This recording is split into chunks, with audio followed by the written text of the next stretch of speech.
Segunda-feira, dia 29 de junho de 2020, começa agora o podcast Forasteiro, produzido pela Conexão Beltrão, trazendo as principais notícias de Francisco Beltrão, do sudoeste do Brasil e do mundo. A previsão é de chuva durante todo o dia, a mínima é de 11 graus pela manhã e a máxima será de 19 graus à tarde. E essas são as notícias de hoje. Casos de Covid voltam a crescer no Paraná. Jairzinho Paz e Amor. A ala ideológica diz que militares tomaram o governo e tutelam o presidente. Terceira parcela do auxílio emergencial começa a ser paga agora dia 30. Apoio à democracia bate recorde de 75% em meio à crise de governo. Cães são encontrados feridos no prolongamento e precisam de um lar. Casos de Covid continuam a crescer e continuam a preocupar as maiores cidades do sudoeste do Paraná. Francisco Beltrão, hoje, dia 28 de junho, está com 132 casos. Pato Branco, que está com seus dados bem dispersos, o último boletim apenas do dia 26, está com 127 casos, e Marmeleiro continua com a sua crescente de 70 casos. No dia 26 foi registrado o primeiro óbito em Marmeleiro. Caramba, então, Marmeleiro continua subindo, como a gente te disse, agora aquela média que a gente fez semana passada de 4 casos para cada 1.000 habitantes, deve estar bem maior. E Pato Branco também, como a gente disse semana passada, omitindo dados. Eles são, no mínimo, desorganizados, pelo menos nessa parte. Eu não sei o que está acontecendo lá, eu não sei o que falta naquele lugar, porque a cidade anda para frente, em questão de desenvolvimento eles se organizam muito bem, eles se gavam de ser extremamente, enfim, né, organizadinhos, e, cara, quanto à Covid, eles estão vacilando bastante. A prefeitura tem vacilado bastante. O último boletim você informou pra gente é do dia 26, né? Isso, dia 26. Então é isso, cara. Covid chegou, tá aí, a gente disse isso já, e Pato Branco não leva a sério, ou pelo menos omite o que tá acontecendo com eles. Então, o prefeito Kleber Fontana comentou nesse fim de semana que o número de casos pode chegar a 450 em 30 dias. E a gente deve lembrar também que já são 9 municípios do Sudoeste que têm óbito por Covid-19. Até ontem era só Pato Branco, né, que tinha um caso de óbito, agora já são 9 municípios. E a gente pode esperar aí nos próximos dias aí um disparo nesse número infelizmente, número de infectados e, consequentemente, no número de óbitos também. Como a gente já discutiu aqui no podcast, nós estamos aí numa época complicada, fria, estamos entrando aí na ascendência da curva, então é bem preocupante. Jairzinho Paz e Amor.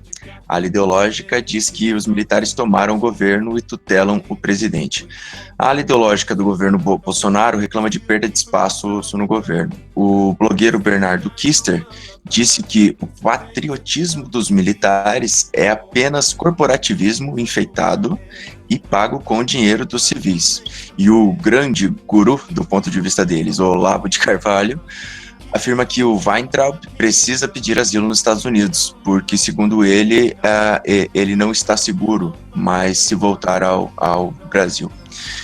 Enfim, as reclamações da ala são de que depois da prisão do Queiroz, a ala ideológica perdeu completamente o poder de influência sobre as decisões do presidente, e os Bolsonaros tomaram conta do governo. O Brasil é o único país que eu já vi na história em que o ministro é alinhado com o presidente e é, ao mesmo tempo, considerado um refugiado político, não é?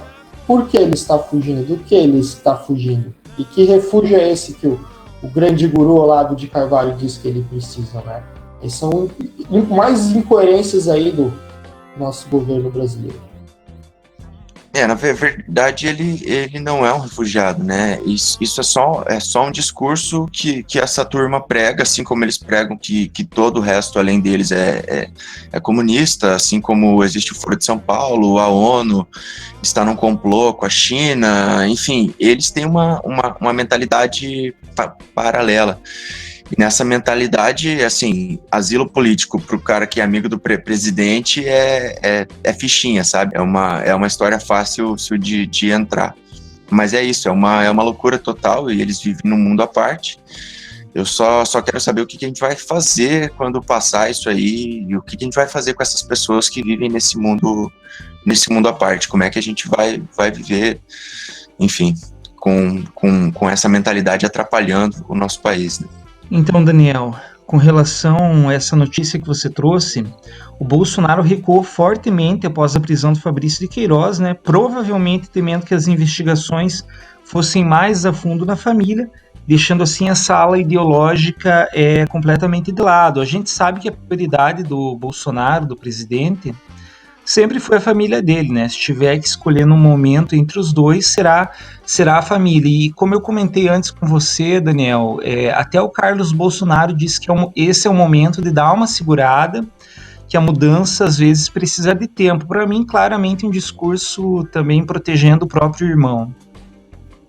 Recuaram, né? Recuaram. O Queiroz botou eles no chão. A minha prima comentou comigo essa semana, enfim, ficou feliz, né, da prisão, mas daí a gente comentou que ele já estava fazendo uma delação, e eu disse para ela que talvez não fosse uma coisa a se comemorar tanto, porque a delação não significa que ele vai entregar exatamente a verdade, mas que a prisão dele já cumpria uma função essencial, que era de jogar água nesses idiotas que não paravam de ameaçar a democracia, que não paravam de falar em golpe, enfim, e agora ficou tudo muito claro. Os militares e esses malucos não andam nem juntos, eles, por acaso, ou aparentemente, olhando de fora, eles são a mesma coisa, são a fala e a ação, mas agora, com essa crise, a gente consegue ver que eles não são a mesma coisa, e que, inclusive, os militares estão relegando esses caras ao esquecimento, né?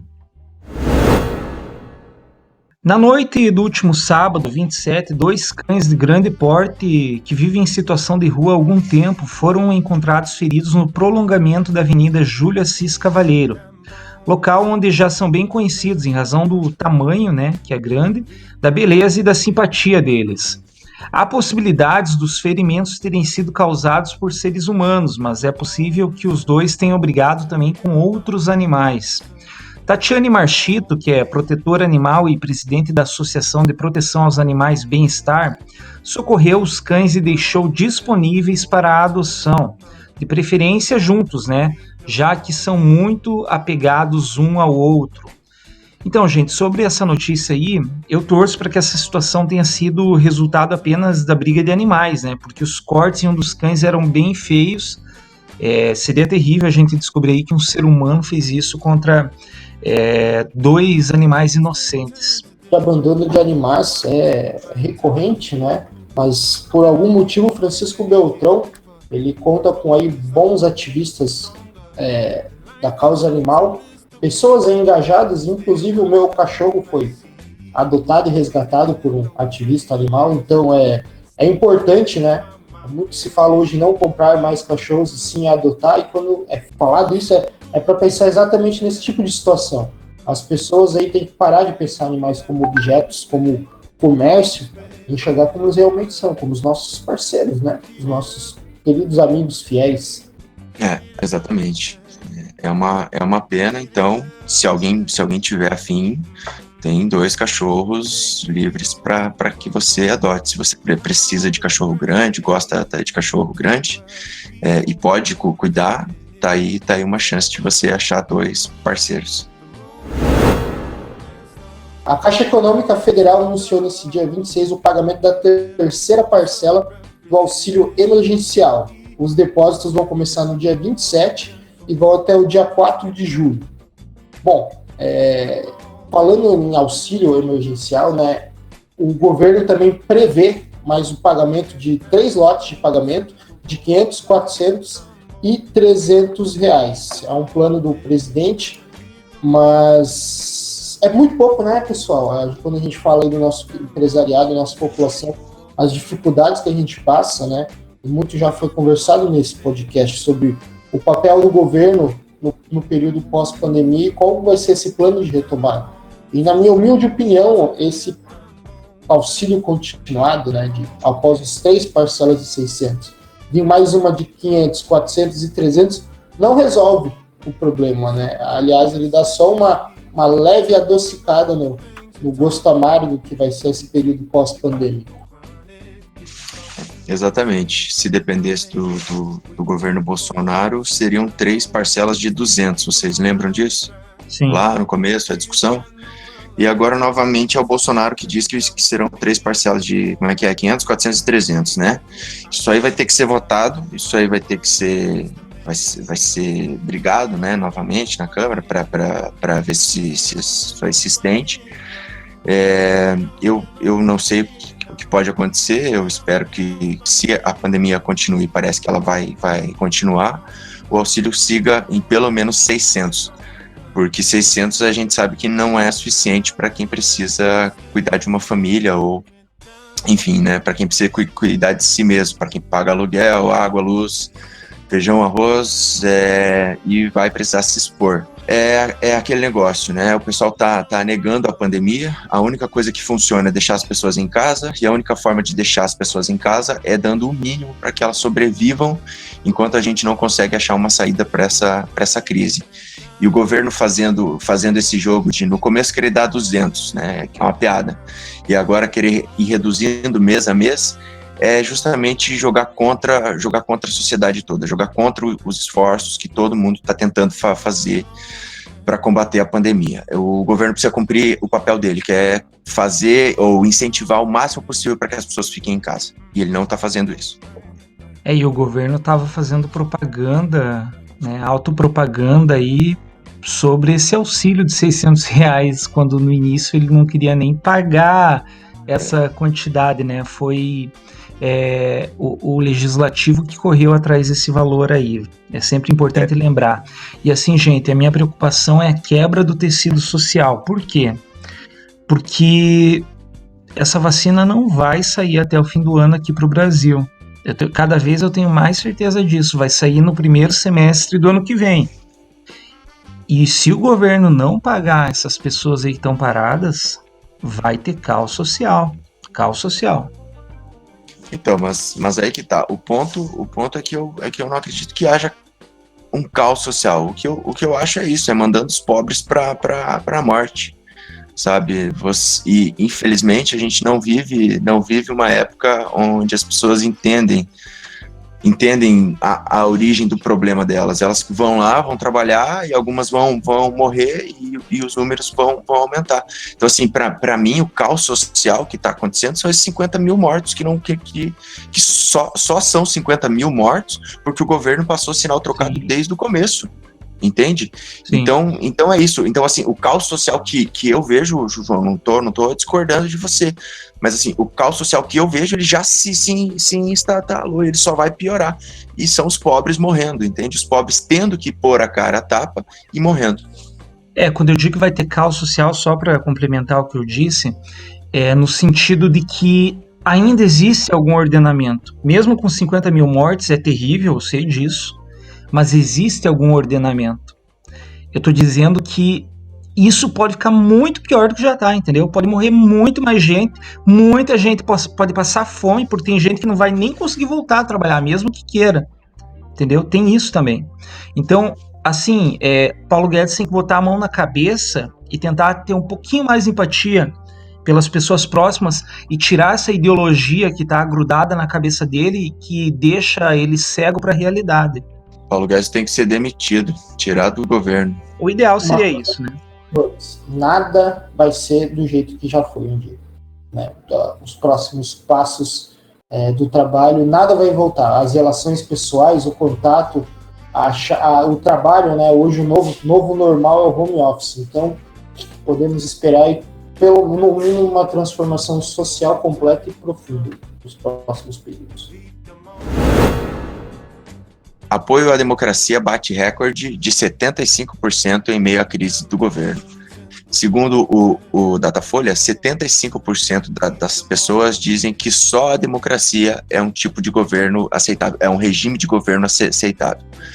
A pesquisa diz também que 10% afirmam que a ditadura é aceitável e que o número de pessoas que não se importam do tipo do regime, que em dezembro também 12% achavam que a ditadura era aceitável e agora 10% acham que ela é aceitável. E em dezembro 22% não se importavam no tipo de regime que os governava e agora caiu para 12%.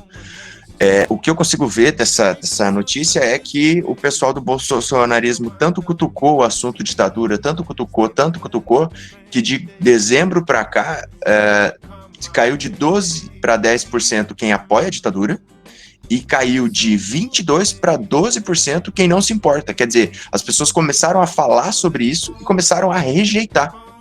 Então eles deram um tiro no pé gigantesco com essas ameaças que eles tentaram fazer. Aí somando com aquela nossa primeira notícia de que os militares estão dando banana para eles, é isso aí, rapaziada. A coisa... Eu hoje acordei respirando um pouquinho mais leve, sabe? Sim. Assim, lógico que essa ameaça à democracia vinha do grupo ideológico, né? Mas a minha preocupação é, pós-governo Bolsonaro, depois do governo Bolsonaro, os mais de 3 militares da ativa, né? Eles estão em cargos de poder. Será que eles vão sair numa boa, né? Minha preocupação é sempre grande, porque uma coisa é você colocar civil no poder, a outra é você colocar uma pessoa que tem como argumento uma arma por detrás da fala, né? Então eu acho isso aí bem perigoso. O militar da ativa não deveria estar no poder. Nas regras da democracia, se você for lá ler o livrinho, né? Os livrinhos que explicam como é que a democracia funciona, tem uma regrinha que diz assim: quem tá com a arma não faz política, entendeu? Exato. Dentro da tribo da nossa sociedade, quem tá com a arma cuida da sociedade. Quem organiza é quem tá desarmado. Por quê? Porque política, quando se faz e um lado tem arma e o outro lado não tem, a política não existe mais. Ela passa a ser o autoritarismo, entende? Então, nas democracias, quem tá com a arma não vai para a política. Quer ir para a política? Larga a arma e entra na política. Sim, e não se enganem, né, com o Bolsonaro. Ele tá paz e amor agora porque a família dele tá com problema. Mas assim que ele tiver uma oportunidade de voltar a ter um discurso belicista, ele vai ter. E essa aí que é a minha preocupação dos militares lá na frente, né? O Bolsonaro meio belicista, os militares podendo não querer sair do governo é complicado. O último que ficar apaga a luz, né? Eu acho que nós estamos vendo aí desde o começo a debandada em geral dos aliados bolsonaristas, né? Agora a gente está vendo aí uma tensão com a ala militar. Então a regra é essa: o último que ficar apague a luz. Esse foi o podcast Forasteiro, trazendo as últimas e mais relevantes notícias para você, ouvinte beltronense. Voltamos amanhã com mais informações. Fique ligado e até mais.